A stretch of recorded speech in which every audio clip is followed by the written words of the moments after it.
Jangan lupa like, komen, dan subscribe channel YouTube TVRI Bengkulu dan nyalakan lonceng notifikasinya.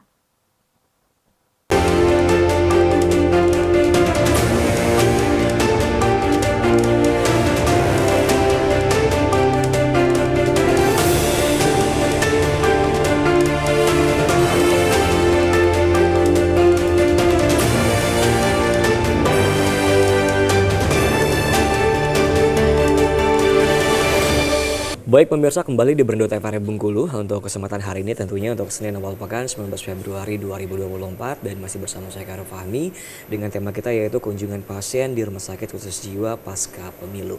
Nah, kita kembali berbincang dengan Gabriela selaku psikolog dan juga Dr. Anastasia selaku psikiater. Kita ke Dr. Anastasia terlebih dahulu selaku psikiater. Nah, tugas dan hal yang dilakukan seorang psikiater itu apa sih Bu di Rumah Sakit Jiwa? Boleh tahu nggak sih?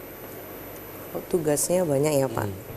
Mulai dari kita menerima pasien itu di IGD ya, kita sebagai konsulennya biasanya dokter umum yang menerima, sehingga kita pasien datang kita anamnesis, kita periksa, kemudian tentu dari situ kita berikan terapi yang akan pasien tersebut akan dilanjutkan kepada ruang rawat inap.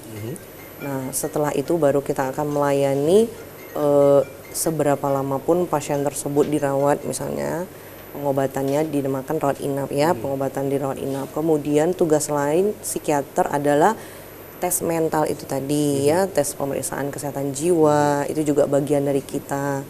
Kemudian juga kita juga ada program-program untuk promosi kesehatan jiwa melalui biasanya ada edukasi-edukasi penyuluhan kesehatan jiwa ya.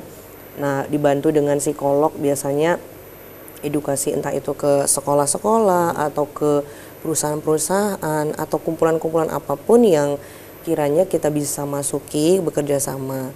Nah, artinya kita itu bagian juga dalam hal promosi, preventif, kuratif, semua kita masuk ke dalam situ, termasuk juga rehabilitatif terkait misalnya gangguan narkoba ya, jadi cakupannya luas sih gitu. Baik. Nah, untuk psikiater dan juga psikolog ini berhubungan langsung, apa bedanya dan apa persamaannya Bu?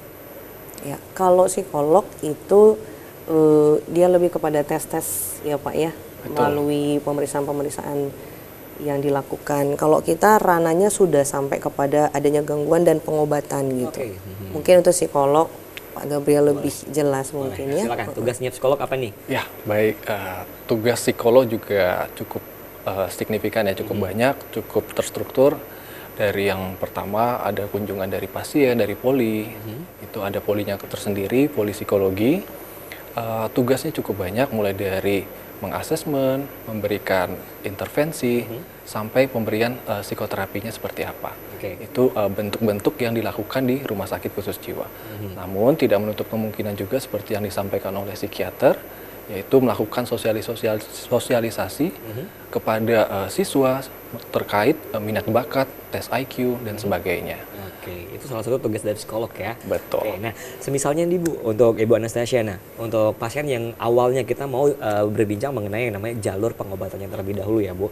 Nah ada pasien yang datang ke rumah sakit jiwa nih, oke lah kalau ke poli terlebih dahulu nih atau ke pendaftaran terlebih dahulu ya kan. Nah mereka bakalan diarahkan kemana dulu nih? Apakah ke psikiater dulu, apakah ke psikolog dulu atau kemana dulu nih? Oke, karena mengingat itu adalah rumah sakit jiwa ya Pak ya, memang biasanya kita langsung arahkan dulu ke psikiater. Psikiater dulu? Iya, baik. walaupun di tracing dulu oleh dokter umum. Tetapi artinya dari psikiater lah nanti kita akan lihat apakah perlu kita tes dulu melalui psikolog ya. Jadi kita kerjasama sih sifatnya. Gitu. Baik, berarti ke psikiater dulu. Oke, nah untuk yang di psikolognya rumah sakit jiwa, apa yang dilakukan setelah pasien datang? Baik, ini tergantung sesuai kebutuhan dulu ya Mas ya. Jadi kalau memang pasiennya ingin membutuhkan pemeriksaan terkait kemampuan kepribadian, kemampuan kognitif, ini akan langsung diarahkan ke psikolog. Namun jika ini bersifat urgensi atau ada memang gangguan yang psikopatologi, ini maka kami akan merefer ke psikiater atau sebaliknya juga. Jika psikiater membutuhkan pemeriksaan kepribadian ataupun ada sesuatu nih yang bermasalah dengan kemampuan kognitifnya atau ada penurunan fungsi yang lain, itu maka kami terbuka untuk melakukan pemeriksaan. Oke, baik. Jadi seperti itu ya untuk kronologis dari kalau pasien datang ya. Nah, ini kita berbincang dengan yang namanya kalau orang ingin tes kesehatan jiwa nih, Bu. Kalau tes kesehatan jiwa nih misalnya kan orang datang ke Rumah Sakit Khusus Jiwa Suprapto Provinsi Bengkulu untuk tes kesehatan jiwa nih. Nah, itu ada orang yang nggak lulus ya kan, ada beberapa orang yang mungkin nggak lulus dalam tes yang isi Tulisnya tertulisnya itu. Nah, itu seperti apa? Apakah mereka bakalan ngulang lagi atau seperti apa? Atau hal yang menyebabkan mereka tidak lulus itu apa sih, Bu? Kalau boleh tahu. Nah, untuk tes biasanya tes MMPI ya, Pak. Nah, Oh, namanya SMPPI. MMPI. MMPI. Ya, Minnesota Multivariate Personality Inventory. Nah, jadi itu berisi 300 lebih soal. Tapi itu tergantung keperluan juga. Oke. Karena ada jenis MMPI yang lain yang 500 soal lebih ya. Oh, Itu ada yang lebih tergantung banyak ya? kebutuhan. Oke, Iya. baik. Nah, jadi Yang membedakan kebutuhan tersebut apa, Bu? ya terutama kalau dia untuk ambil pendidikan ke jenjang lebih tinggi, Pak, biasanya itu harus yang MMPI yang 500 soal lebih itu. Iya. Tapi kalau misalnya kita tes kepribadian yang misalnya untuk melamar kerja atau yang caleg kemarin ya, itu kita masih dengan soal yang 300 lebih. 300-an itu ya. Oke, baik. Nah, kemudian bisa lulus tidak lulus. Sebenarnya dikatakan lulus tidak lulus itu juga bukan berarti lalu peserta tersebut gagal total, tidak.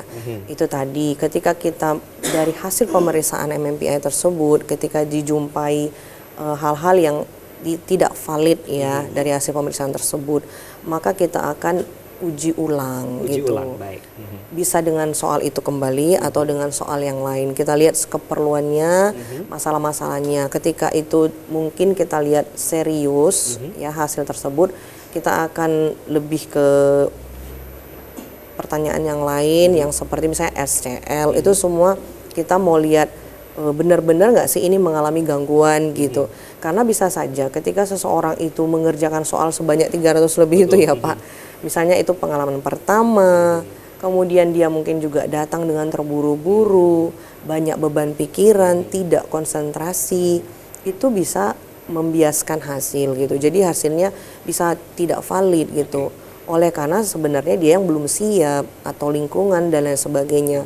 Padahal sebenarnya sih kondisi mental bisa saja baik, hanya kesiapan dia ketika menghadapi tes 300 soal lebih itu yang menyebabkan sehingga dia tidak valid. Belum lagi pendidikannya, ya. Jadi banyak faktor yang membuat itu tidak valid sehingga kita dengan segala kebijaksanaan dan sesudah kita tes wawancara juga, ya kita rasa perlu untuk tes ulang, kita tes ulang. Oke, Ya, baik. tetapi bukan berarti dikatakan benar-benar tidak lulus, meski misalnya ada terdeteksi suatu gangguan sekalipun, Pak, kita bisa itu tadi ya, kita akan melakukan pendekatan lebih lagi, perlu tinjauan lebih lanjut, perlu pengobatan atau tidak, atau paling tidak konseling, itu kan akan kita arahkan. Oke, pernah dapat kasus nggak sih, Bu, kalau yang namanya setelah mereka ikut tes tersebut, terus ditemukan adanya beberapa gangguan, terus langsung dibawa ke rawat inap seperti itu?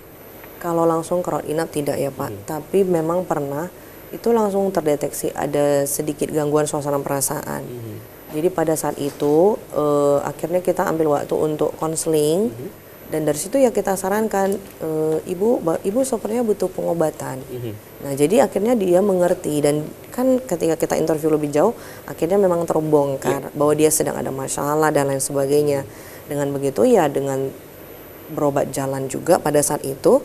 Ya syukurnya dia mengikuti, jadi hanya rawat jalan sih Pak. Oke, baik, hanya rawat jalan saja ya. Oke, nah kembali tentunya kalau yang namanya tes kesehatan jiwa juga nih, untuk tes kesehatan jiwa ini di masyarakat juga kita harus luruskan bahwa kalau semisalnya mereka mengulang lagi tes tersebut, ya kan, wah ini nggak lulus nih, nggak valid gitu kan, mereka tes ulang lagi. Nah terus banyak yang orang masyarakat bilang itu bahwa, wah saya gila nih berarti Bu, itu benar nggak sih Bu? Bisa diluruskan juga nggak sih ke psikolognya mungkin sebelum ditekankan sama psikiaternya. Ya. Baik, jadi saya coba untuk mengedukasi juga sedikit terkait jenis-jenisnya ya, Iya. Mas ya. Jadi ada istilah ODMK sama ODGJ. Oke, Ya. ODMK sama ODGJ. ODMK dengan ODGJ. ODMK boleh dijelaskan? Ya, ODMK itu orang dengan masalah kejiwaan. Jadi orang dengan masalah kejiwaan, orang biasa namun dia memiliki permasalahan yang bisa untuk melakukan aktivitas. Oke. Jadi contohnya ketika setiap orang memiliki rasa cemas. Setiap orang memiliki rasa cemas, namun dia bisa melakukan aktivitas sehari-hari. Atau seseorang ketika di bawah tekanan dalam dunia pekerjaan, dia akan mengalami stres. Namun dia bisa tetap melakukan kegiatan sehari-hari, baik itu di rumah ataupun di lingkungannya ketika bersosial. Oke. Nah, berbeda dengan ODGJ. Orang dengan gangguan jiwa ini orang-orang yang tentu membutuhkan perawatan yang intensif, seperti pasien-pasien yang dirawat di rumah sakit khusus jiwa. Oke. Jadi dengan perbedaan ini diharapkan bisa memberi gambaran bahwa setiap orang memiliki permasalahan kejiwaan, namun ada tingkatannya. Oke, baik. Nah, berarti orang yang tidak lulus itu bisa kita kasih kasuskan yaitu orang dengan gangguan kesehatan. Masalah kejiwaan. ODMK Masalah tadi. ODMK tadi ya, Bu. Ya, Iya, ODMK Nanti dengan lebih dijelaskan sama Ibu Anastasia. Kita akan jeda iklan terlebih dahulu tentunya. Tetap bersama kami di Berendo TVRI Bengkulu.